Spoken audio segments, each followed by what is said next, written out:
Jeshi la Polisi mkoa wa Mbeya linamshikilia Mary Timotheo, mkazi wa Garijembe mkoa wa Mbeya, kwa tuhuma za mauaji ya mtoto wake aitwaye Skola Atanas Mwaba mwenye umri wa miaka 10, aliyekuwa mwanafunzi wa darasa la 4 katika shule ya msingi Ngonde. Tukio hilo limetokea Disemba 9 mwaka 2025 majira ya saa 6 mchana huko katika kijiji cha Garijembe, kata na tarafa ya Tembera, wilaya ya Mbeya, baada ya Mary Timotheo ambaye sasa ni mama wa marehemu kumwadhibu mtoto huyo kwa kumpiga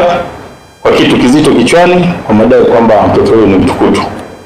Uchunguzi wa awali umebaini kuwa chanzo cha tukio hilo ni kujichukulia sheria mkononi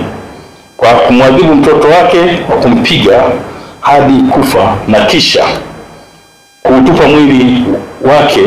shambani jirani na nyumba yake kwa kushirikiana na jirani yake aitwaye Sharifa Nzarage, mkazi wa Garijembe, ambaye pia anashikiliwa na jeshi la polisi. Upelelezi unakamilishwa ili hatua za kisheria ziweze kuchukuliwa dhidi ya watuhumiwa wote wawili. Hivyo jeshi la polisi mkoa wa Mbeya linatoa wito